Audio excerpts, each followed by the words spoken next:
Hi, and welcome to Dice Nights Episode 4, Take a Billion. Thanks for joining us this evening. We're all just going to talk about Dungeons & Dragons for a little bit, as we do.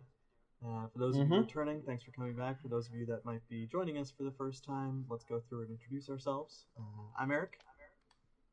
I am Chris. Hello. I'm Peyton.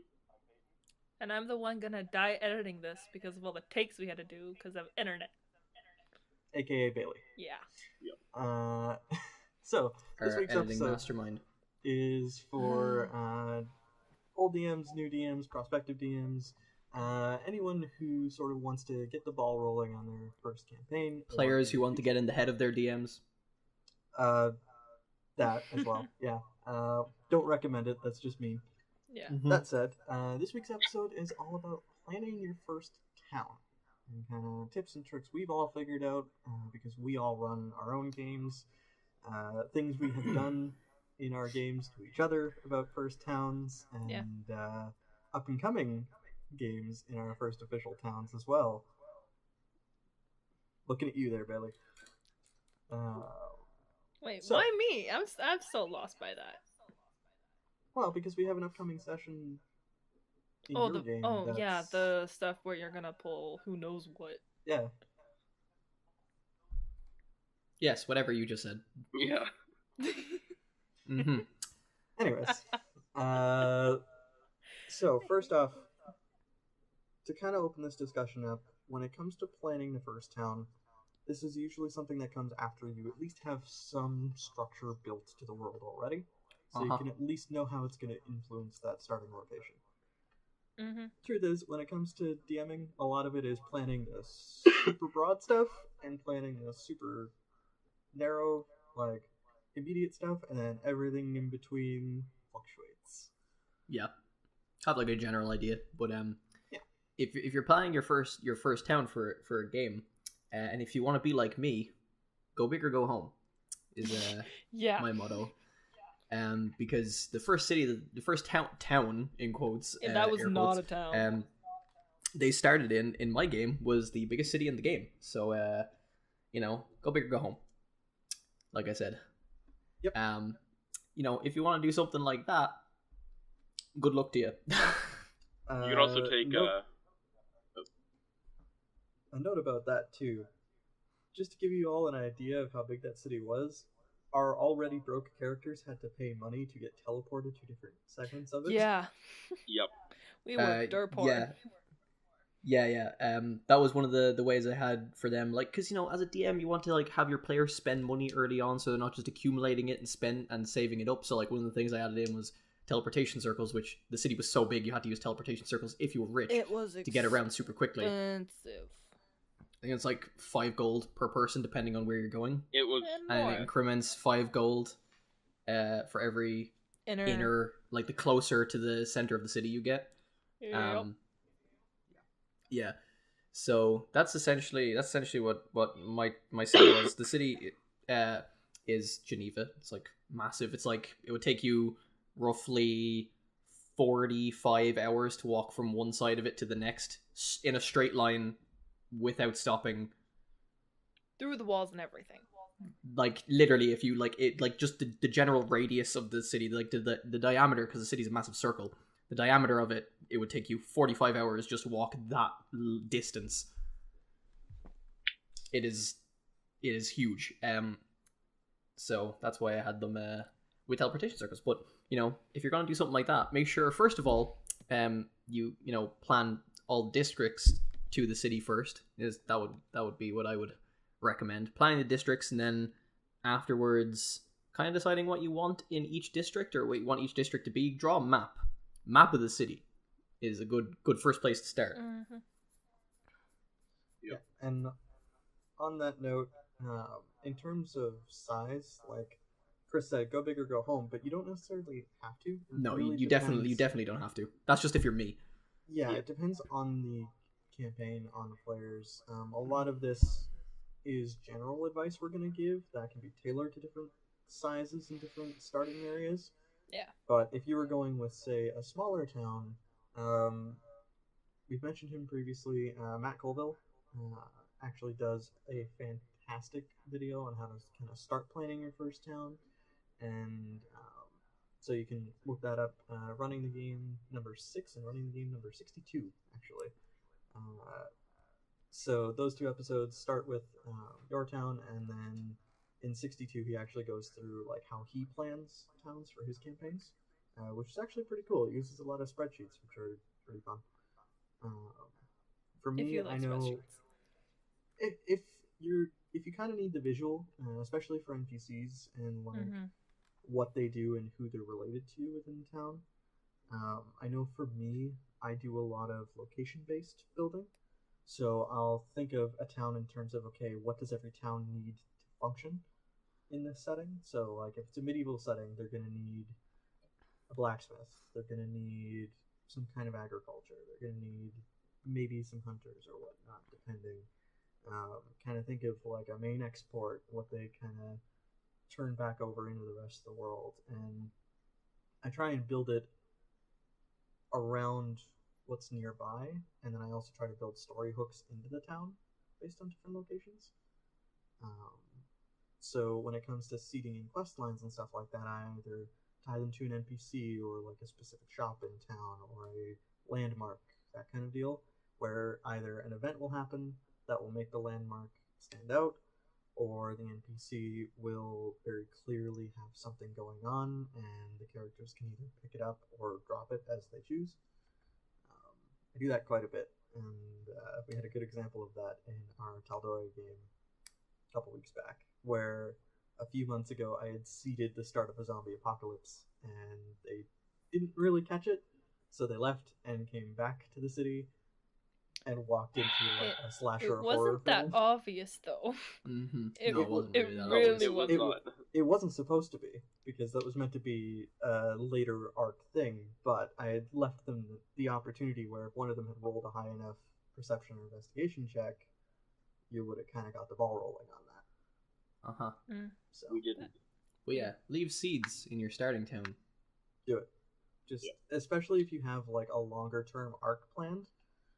It's usually fun to, at least for me, because I'm a very like story driven DM. I actually enjoy, like, if I have this boss planned later, I like to seed something about like their minions or their story arc in the starting area, which is fun. Yeah, Okay. that's normally what I like to do. Like when I'm like designing my first town. I've done it twice now because I did it for my IRL game too. Typically, what I like to do is both the towns that they've started in the game I run for you guys and the game I run for my IRL players. Both the towns are more like cities. They're like very big. So then what I do is generally I pick what the districts are. I say like, okay, because obviously certain districts in the city are going to be poor, certain ones are going to be like more rich, certain ones are going to be like kind of in the middle ground somewhere.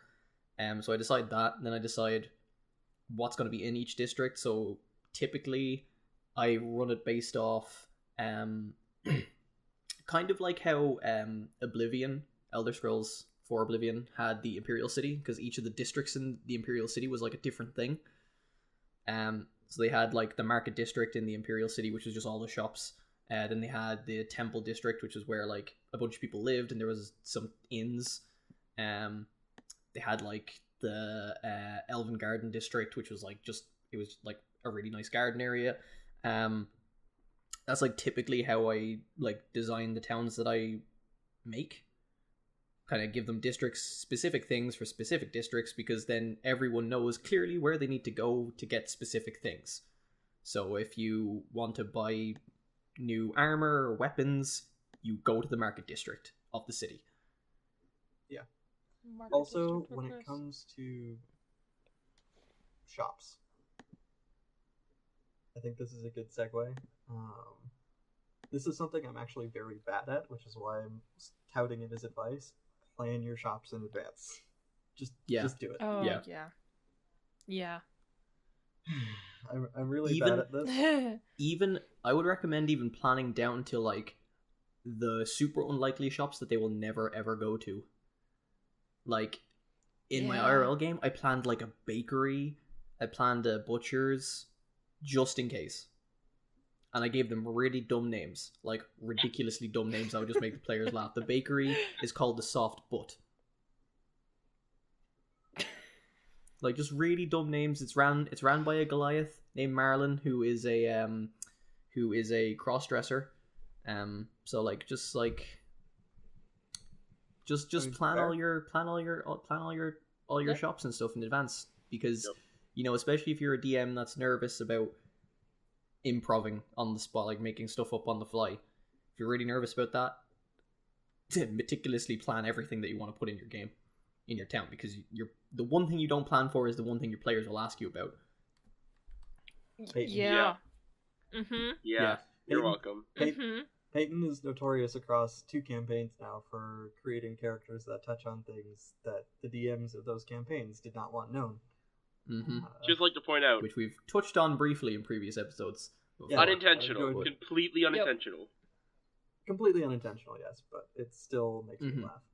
It still happens. Like, I Yeah. actually have a perfect example of something that I didn't plan for in the town. This is with my RL game. That my first session I ran at the recording of this a couple days before we recorded this. I ran my first session for them, and literally at the very end of the first session, they decided they want to go off and find drugs. Just find drugs and just do drugs. And I was like, sitting there, and I was like, I didn't plan any drugs for the town. I didn't think this through. This is And- this actually segues into another really good point. For any town or location of note, there's going to be some kind of underground. Like, Yes. there's anything Yep. that's like mid-sized to large cities usually had something seedy going on in terms of playing to people's vices, or some kind of like Yup. there's the classic idea of a thieves guild. I know in the campaign I'm running for you guys, you're starting, well, in the next campaign I'm running for you guys, you'll be starting in a city that is entirely run by sky pirate families. Yep. So the underground is highly well established, Hmm. and But is the if it's all Sky Pirates, is the underground even the underground? yes, Underground. because The underground yes, runs because they like to keep up appearances. the city. Sure. That's the thing. It's Sure. That Okay. makes sense, in that setting, Cool. it's a game they play where it's an open secret. Everybody knows they run different things, but nobody's really allowed to talk about it. It's the mobster principle where like everybody knows they do shady stuff, but nobody can pin it on them, so nobody really says anything about it. yeah. Hmm. Okay. It's an interesting dynamic for that city. in a Yeah, that weird was sense. another thing I was gonna say as well. It's like, plan any guilds or like organizations or whatever that may operate in the town Yup. that you're It's- in, because that's also very important as well. Yeah, like Yeah, that's so important. You should definitely do that and not do what I do and wing it all. Yeah. Because I built the magic shop, like the big magic shop for this city that they've been in. And that's it. So, yeah. Everything else has been like, oh, it's this fantasy name generator for a thing, and quickly scrounge together names. Mhm. And, but yeah, because I didn't know what I was doing. I still don't know what I'm doing. and now And we're in a scenario where all of our characters are looking to break into a very high-end party, and I feel like we just made Bailey panic. I just like to watch, actually, if that's Little helpful. bit. But just a little bit. Nice, Peyton. Yeah, the Nice. high-end party plus technically the underground. Yep.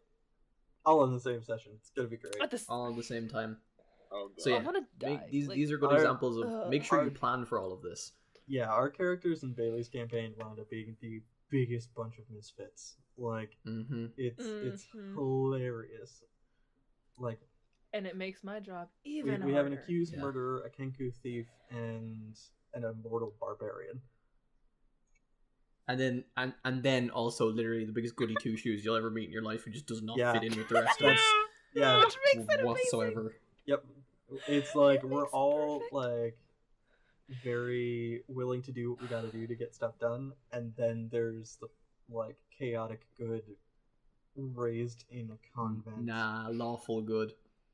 She's gotten a little more Ah. chaotic since being with us. Lawful. I would say lawful. I mean, I don't know because she hasn't told me, but yeah. Anyways, alignment doesn't matter in the end. Anyways, it's just a guideline. Mm-hmm.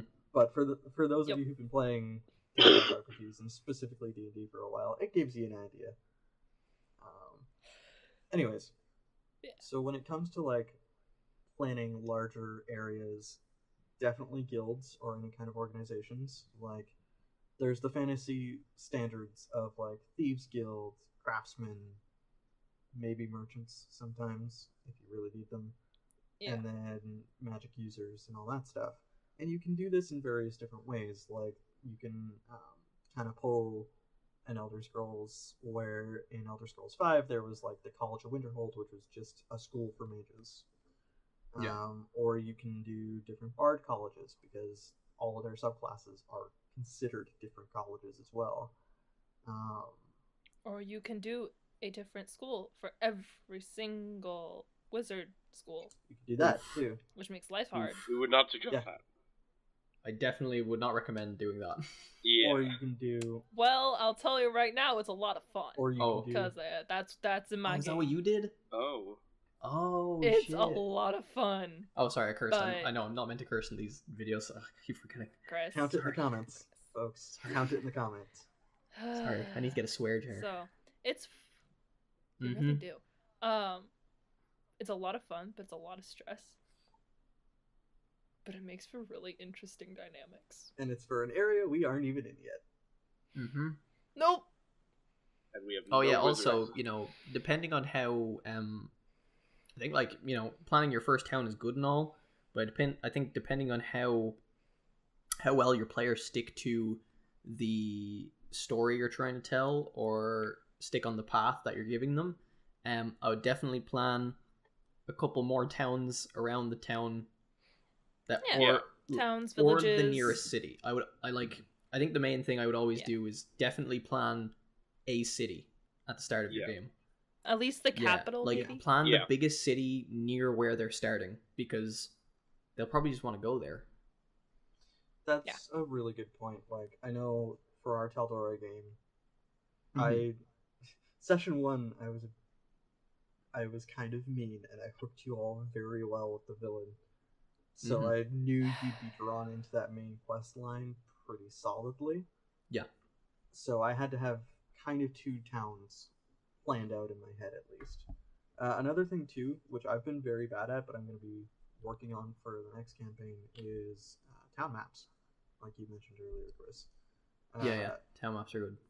Yup, those Just are fun. because, like, They're not. for me, I run a very map light game unless we're doing combat, and it's just because it's a pre-built setting guide for Teledore, so it's a lot easier to just sort of reference the setting guide and all that stuff, and it usually has decent maps in there anyways. Mm-hmm. So for me, it's a lot easier to just be like, oh, you can go to this place, or this person tells you this thing. Tavern keepers are great for directions if your players are wondering where to go. Or town Yep. guards, Or if town there are guards. any. Yeah. Just NPCs you can name Jameson is fine. Yeah. They're great with Jameson is great with directions. That's one of the names of the shops in my It's IRL it's- game, Jameson's it's General, something. just because. Yep. I think the shop name. There's is- always Yeah. a Jameson. And then Always. there's Jameson in mine, who's the Everything. yeah, he's everything. But no, I've actually only had one recurring Jameson in our campaign, and it's the bisexual bartender at the Voluptuous Plum. So I love and hate Jameson, Nah, he's the best. Yeah. but my Jameson's character awesome. hasn't been there to show it. So I mean, everybody loves or hates Jameson. It's a choice. Yeah. Yeah. He's very good as a polarizing character, because he's that one person that, like, I only gave him one stat, and it was a wisdom score, because I wanted to see as a bartender how well he could read people. It's been fun. Nice. That's But yeah, another- That's No, go another ahead. thing too. When you make your NPCs, try to, like, if they're meant to be like fade into the background, kind of play into a stereotype of a wallflower. Like, it's it's okay to Mhm. play into a social stereotype if that character fits it. You don't always have to Yeah. go and break the mold with any of these NPCs because, like a real life town, there's going to be people who break the mold and there's going to be people who fit it. You just kind of gotta figure it out. Figure out who those people are and where they would be and if they actually Yeah. do or not.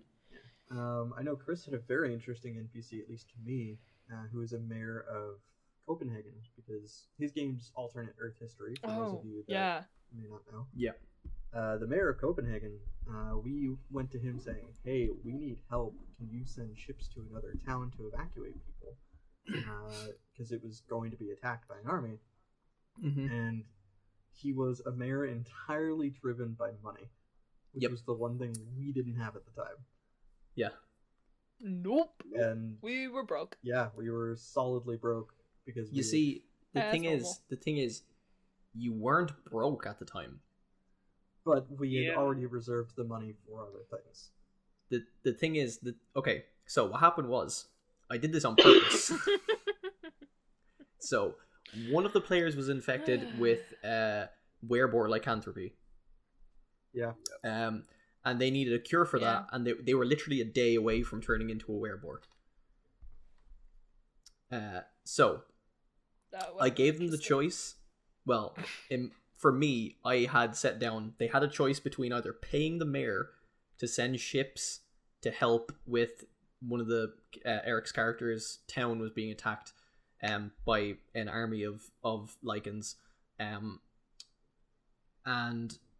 they had the choice between paying to get one of the player characters cured of werebore lycanthropy so they didn't turn into a werebore, or they could pay the mayor and then they would get the ships they need to evacuate most of the townsfolk. But they chose to keep the player from turning into a werebore, Well- so We paid for the cure before talking to the mayor.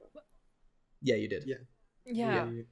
Yeah, by that point, So in hindsight, both those options were available, but In hindsight, they were both available like that, but you guys, order of events wise, it just didn't. yeah. it just didn't work. Yeah. And this is another thing. I'm curious to know what you would have picked. Had it Uh, come down to if you had to actually, if you knew between both Me? choices, though. me? Well, what the party would have decided in the A end. group in general. Yeah, the group in general. That what would have been been interesting. Decided. I'll be honest. Considering it was my I have character's no hometown idea. being attacked, I'd have voted to pay the mayor. I'd have let our other player character become a lichen. to save Oh, his hometown. that would have been bad. That would have been really bad. Nah, see, my character wouldn't have allowed that. Yeah, I don't. She that would have been, in the long run, that would have been worse than your hometown getting attacked. In Kilvin's defense, though, he was panicking. Oh no, I totally get it. Oh yeah. Oh no, I Like, totally The get thing it. is, though, since it didn't happen, I can tell you what would have happened. So, this is kind of getting a little bit off track, but this is kind of interesting to tell. Yeah, I want to know. So if Ragna, who is the barbarian who is going to get turned into a werebore, if she had turned into a werebore, she would have every couple of nights she would have just turned into a werebore, unable to control herself, and just go on a rampage and just Yep, my character would be and dead. she wouldn't have killed any of you. But She would have killed others. she would have killed townsfolk. She probably would have killed Kilvin's parents. Yeah, no. He was Eric's character. If we try to stop They- that, She would, and you would never have you wouldn't know how they died. You just turn up to their house and they'd be dead. Nice.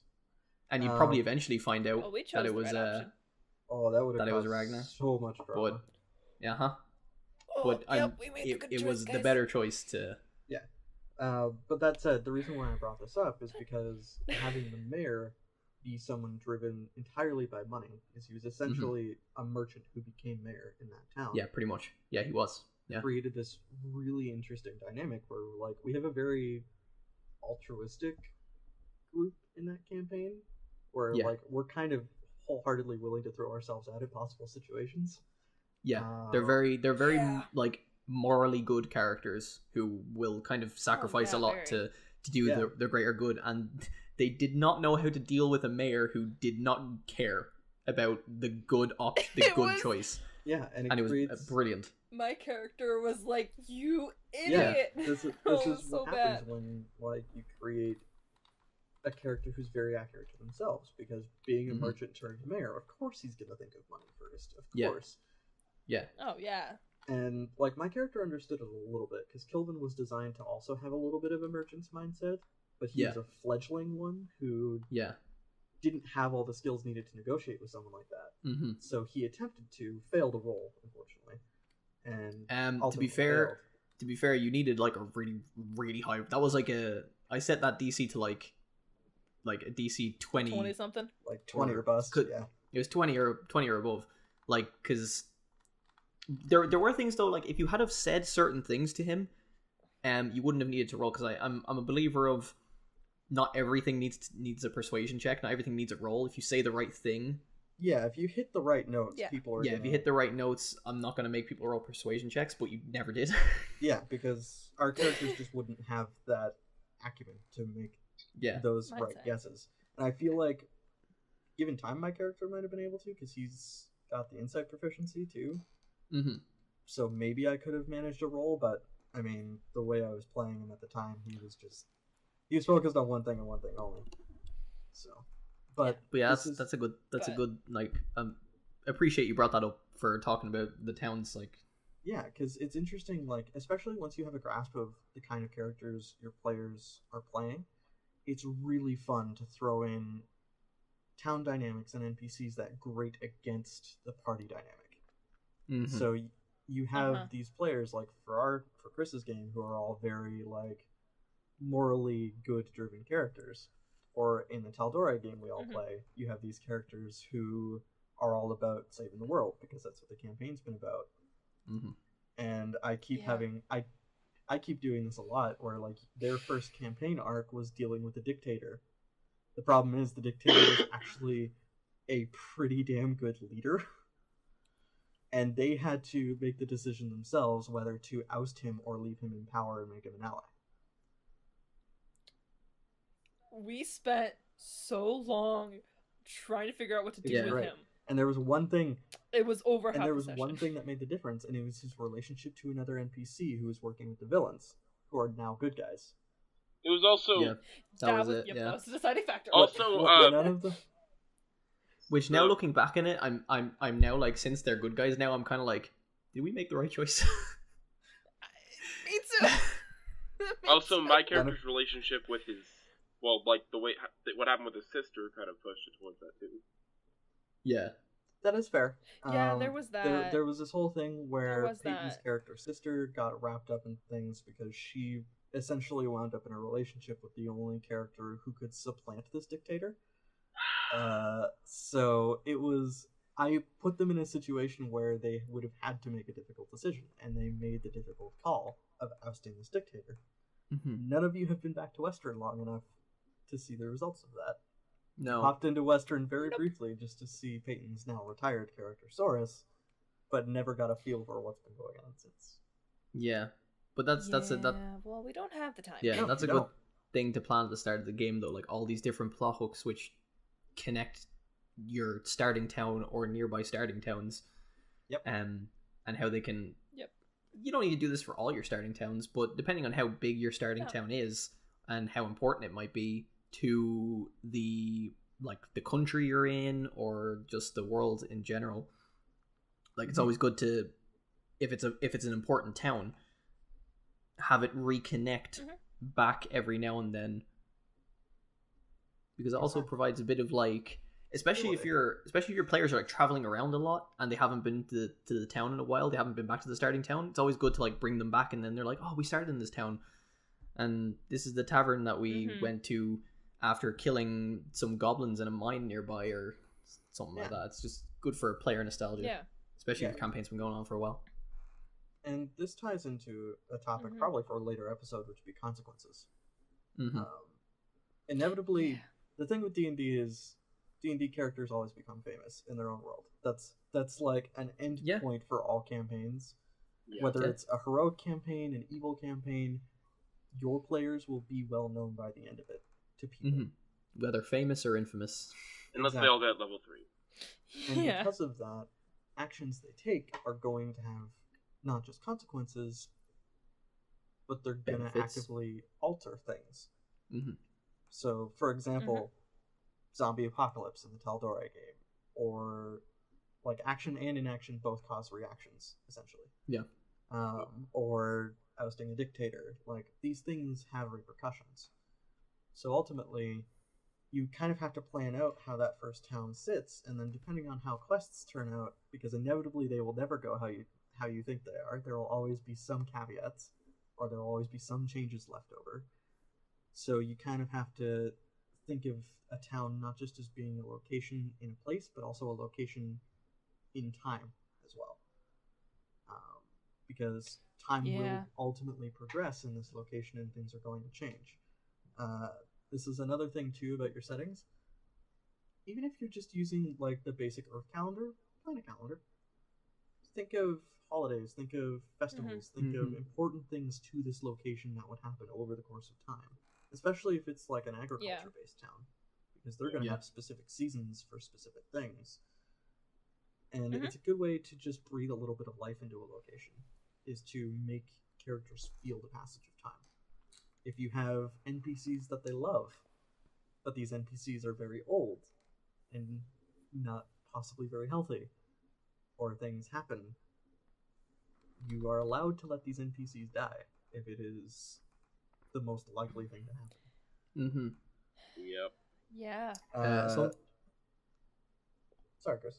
Oh, so I was gonna say something we kind of like haven't talked about yet, which we probably should have been the first thing we mentioned, is when you're planning your first town, also planning how large of a town it's gonna be, which I feel like that's something we probably should have talked about first, but I went straight into here's how you plan a giant massive city.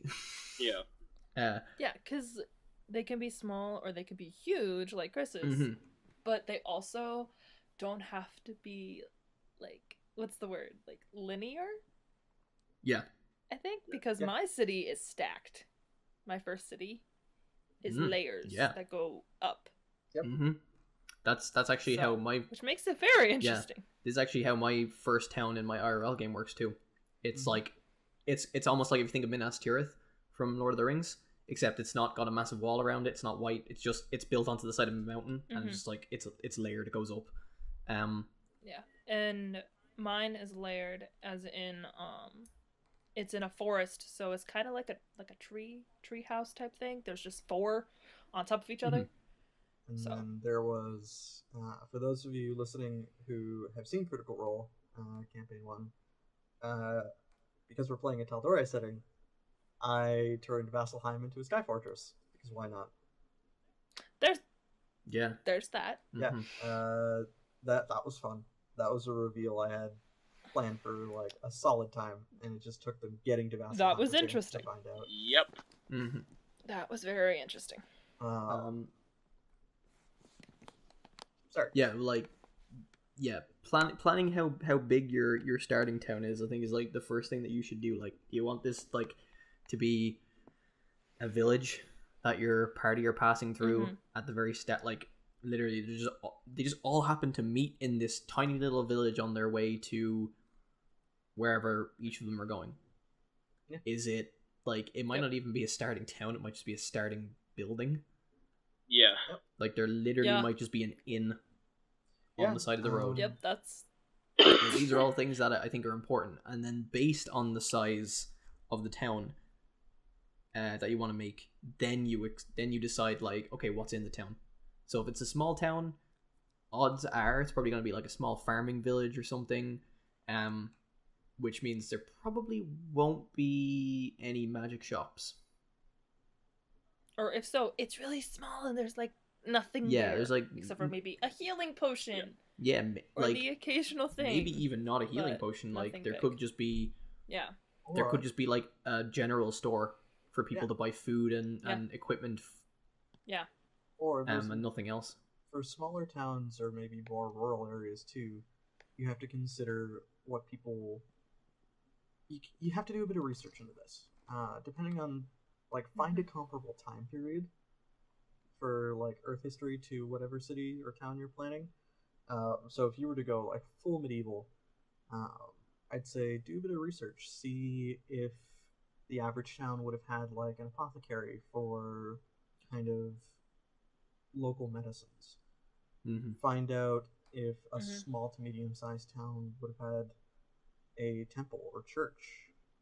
Because after the rise of Christianity, a lot of towns did have churches, but also a lot of them didn't. It depends on what time period you're looking at.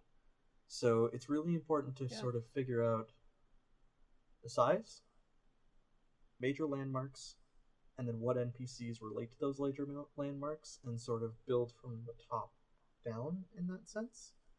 So you go from like Mhm. major location down to people and Yeah. quest hooks, because the people are most likely going to be where your characters get their quest hooks from. Unless it's Yeah. either going to be people or events that cause quest hooks. It's never usually going to be your characters causing them unless they actively start a fight. Yeah. Which is possible. The other thing, this That's is another thing, is your city big enough to require guards? Yeah, that's oh another yeah, that's an and important one. what's the government? What's ruling Yeah. the Yeah, what's town or ruling the city? town or city? Like, if it's a really small, just village, probably nothing. They're probably like part of a like a Oh god. province or a small Kingdom kingdom or- or something. And then Mhm. the big city a few miles away is probably like what they're ruled by, and they probably pay tax to that or whatever. And you don't have to establish all this stuff originally. Like, just think about, depending on the size of your town, who is the important people in it. Typically, I'd say in a small, very small town, the tavern keeper, if there is one, is probably the most important person in the town, because everyone would know them. Everyone would go there after. And the party always wants to Yeah. go drinking. Yeah. That's true. The party always Mhm. wants to go drinking. And then Uh, also, sorry, you go ahead, Eric. I was just going to caveat the drinking thing, depending on the age of the players. Oh yeah, Yeah, true. but Not yeah. But like, and then also, yeah. Depending on how big your town is, where are they going? If, like, say for example, they don't pick up on any of like your actual plot hooks, if you don't really want to railroad them into it, and they kind of want to go do their own thing, where are they going to get quests? Where are they going to get jobs? Is there like a bounty board somewhere, or is there an actual like, let's say, an adventurers guild? Is there like a representative from them there that can give them jobs? Yep. Yeah. Like, you need to decide these kind of things. It's like, in the tavern, is there like a bounty for like missing person or a wanted poster or And all these this kind of things? is- This is things to think about. This is very much comes back to that point on like just tying story points or tying different possibilities into a location. The more work you do to sort of complete the research and make the town feel alive, the easier this gets. Because Yeah. naturally, you're gonna have one thing I actually plan on doing for the next campaign is looking at. There's 8 of these Sky Pirate families that have gotten together to run this city. And I'm not just planning the NPCs, I'm planning what are the main tensions between these NPCs. What are their rivalries? What are their partnerships? Like, I plan on looking at how they interact with each other, not just how they're going to interact with the players. Because that'll also ultimately affect how the players interact with them. So, just a warning for all of you. But it's an interesting thing to get into because you look at, say, a smaller town. You're going to have those folks who a grudge from 2-3 generations back is still going. You're going to have those folks who have been running the same store for 4 to 5 generations, depending on how old the town is. If it's a newer town, what drew people here? Is there a river nearby? A lot of old cities were built up around rivers. Yeah. I mean, just look at Rome. Yeah.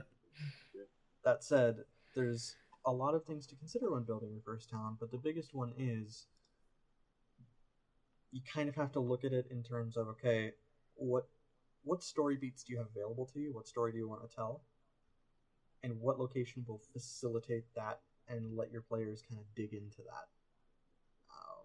Once you have the story you want to tell figured out, and you have sort of the lowest end hooks you can put at the beginning of the story, building the location to suit that, and then building in these different interactions becomes a lot easier, in my opinion.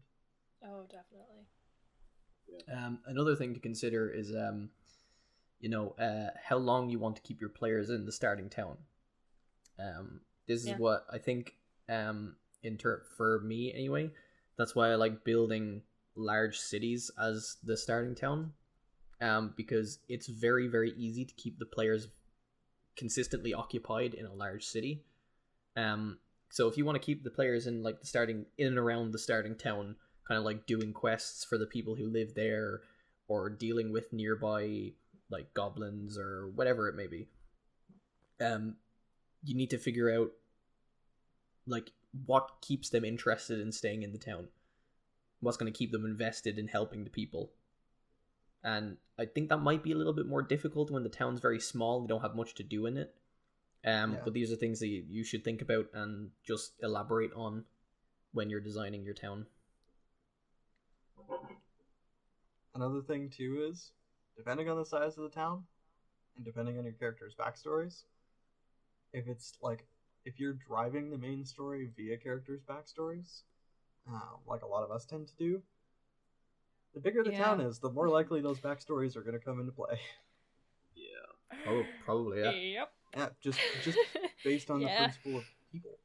Like if it's a very busy city and your character is a well-known figure, there's a chance someone's going to recognize them.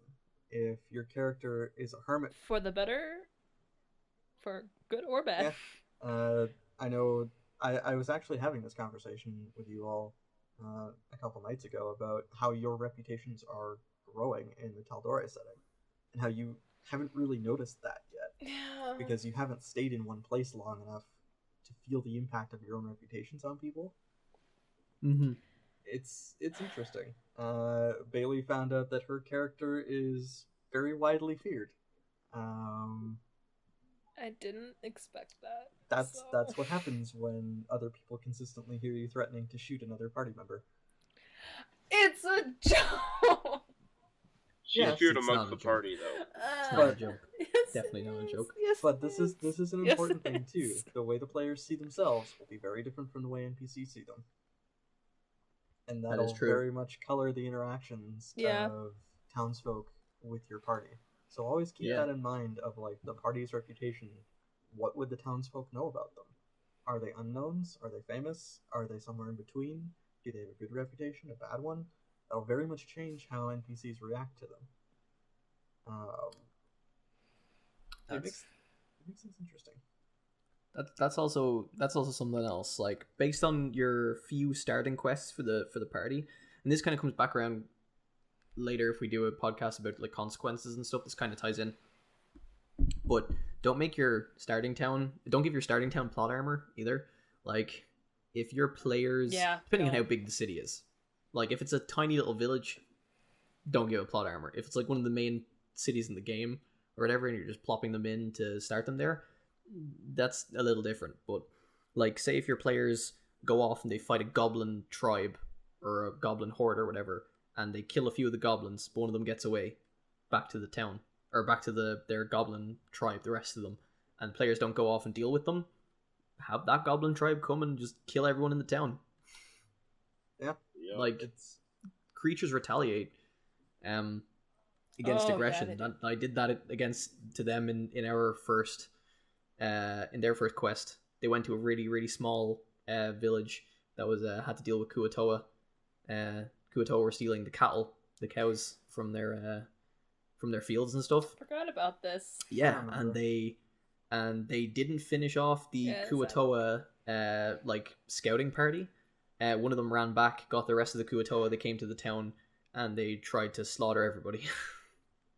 Yeah, we were there though. I remember that now. This is a good point to make too. A town is never just the town.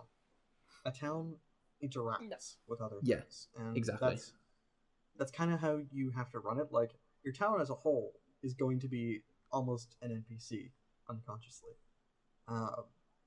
because it's going to have certain things it exports. It's going to have certain things people are more inclined to work on. If there's a lot of unrest, it'll be a very unruly town. It'll be hard to navigate and find the information you want. Or if it's a town sort of like an old Farmer's Town, for example, maybe people will be more willing to help each other out and be more accepting of outsiders, that sort of thing. Yeah.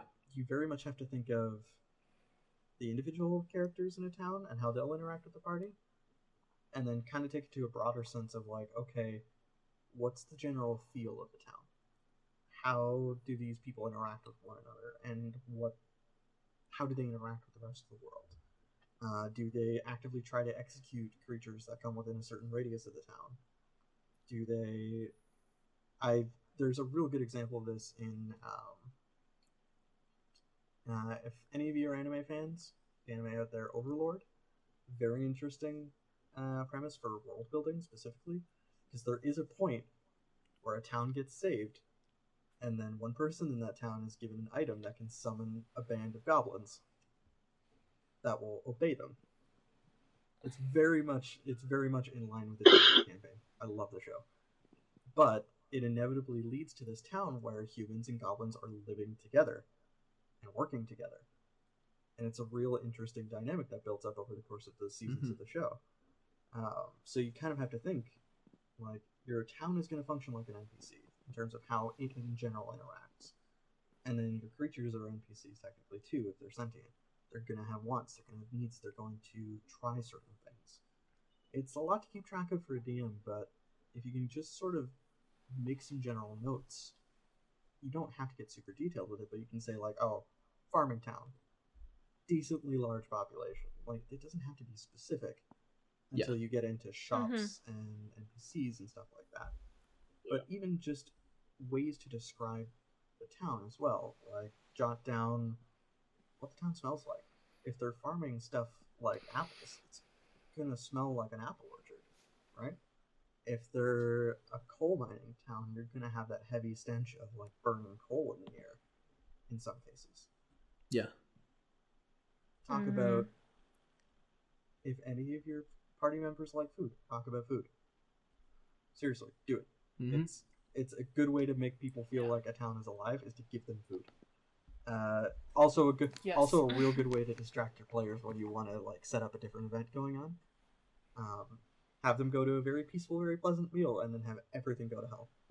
It's so much fun. Yeah, it's always fun. This all this stuff that we're saying though, all this like, you know, very detailed information obviously depends on the type of game that you're running as well. Entirely. Oh yeah. Obviously, you know, if all of this sounds incredibly daunting to you as a DM or as an aspiring DM, you don't have to do all this.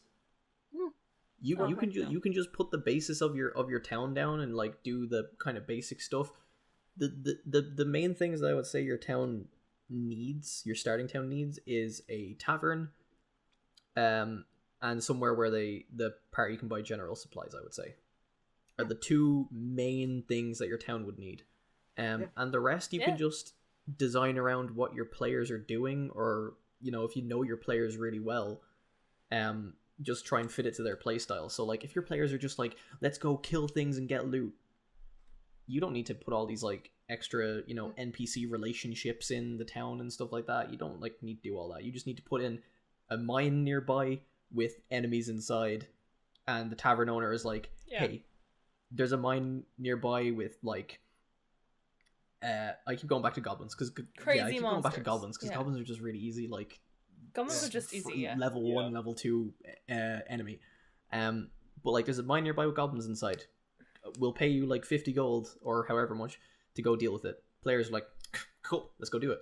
Like, you don't need to have all of this. This is more like, I guess what we're talking about is more like if, you know, you're very, very detailed and story driven, and which all of us are. So so I think that matters for if you're listening to this and you're kind of sitting there like looking at your notes, trying to get ideas from us, and you're like, you have the name of a tavern, you have the name of the town, you're just like, oh, I have so much to do.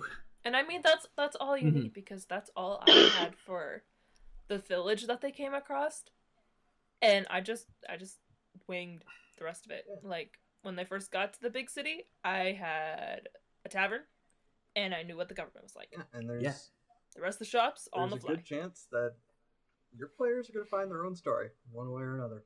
Yeah, exactly. It's going to get into their own stuff. And that's fantastic. Like, let Mhm. them find their own story in the middle of everything you have going on. Yeah. Because it Oh, will yeah. always lead to things being more interesting. Yeah. Everything we say in these podcasts is Yes. just a suggestion. Yeah. It's kind of Yeah. more just like how we like to do things. And if that rubs off on you, then We do it this way. Use it Yeah. if you want. We don't yeah. care. And then if it rubs off on you and it helps you with any of your things, great. If it doesn't, Great. also great. Do it your way. Oh, well. That's all. That like every DM should design their story to more or less fit them rather than the people who are going to be playing in their game. Because remember, you're a DM. You're also a player. If you want to put your story down and design things the way you want to and feel accomplished that way, Yeah, and I think that's how you do it. You're all playing a game and I think that you all want to enjoy. I can't remember if Chris has said this in a podcast, but we've said this kind of in conversations amongst ourselves. Chris brought up a real great rule of thumb for DMing. Plan a game you would like to be a player in. Yeah, exactly. Yeah. Yeah. Plan a game. Basically, plan a game for you. Plan a game that you would be like, yes, this is awesome. I would love to like go Play and this. fight these things and in this context or whatever, and it leads to this, and like it's super epic, or I just want to go and kill monsters and whatever. Like, design the game how you would like to play it. Because So- most likely, the people you're playing with are going to be friends. And if Exactly. they're friends with you, they're going to share some interests Mhm. with you. And ultimately, if you're making something you as a person are interested in, it's going to drag them along into it. Because it's like everybody's just going to sort of click in. And Mm-hmm. that's the way it's going to go. I also find that the more invested the DM is, the more invested I feel as a player. I care more as a player when Oh, the DM is definitely. like super enthusiastic about everything they're doing. So even if you're super enthusiastic about something that the players might feel not super enthusiastic about, you being excited for it will help them get excited. Yeah. As well. Or it'll connect them further into the story. Like, Mhm. it might be something really hard that they are not wanting to go against, but they're going to be driven to go and actually, like, deal with it even more. So, long story short, when it comes to planning your town, plan it the same way you plan the rest of your campaign. Make it something you'd be interested in. Yeah. Basically. Because if you're interested, inevitably they'll find something they're interested in too. Exactly. Oh, Yep. definitely. Alright. Well, that said, we're getting to about our mark to wrap up here. So I'm going to say thank you for listening, everyone. Returning listeners, new listeners. I hope you're enjoying the content so far. Keep an eye for the next episode of Lich Please that'll be coming out sometime soon. That's going to be a fun one. For those of you that may not know, Lich Please Yeah. is the companion podcast to this, where we just sit down and do a fun little, like, 10 to 15 minute role-playing skit where a Lich and a Beholder run Lots an of interview show. crazy improv. An interview show with a bunch of different creatures and people from Crazy D&D games characters. and D&D Yeah. settings and stuff like that. So It's Yeah. it's mostly just for fun. We want to do a little RP on the side, and we want to see the kind of shenanigans you can get up to, kind of role-playing. yeah, different and characters. show off what improv can kind of be like. Yeah, and this is another thing too. Yeah. We forgot to mention this. If you come across characters you like in Lich Please, use them in your own games. Use Oh, them. yeah. Just do definitely. it. Like, we would love to have people who just take a character we've interviewed or a creature and throw them into their own games. It'd be so cool for us. So, if you want character ideas, or if you just want to have some fun, easy listening for a few minutes, keep an eye for Lich Please. Thanks for listening to this episode, and we hope to have you back for the next episode of Dice Nights as well.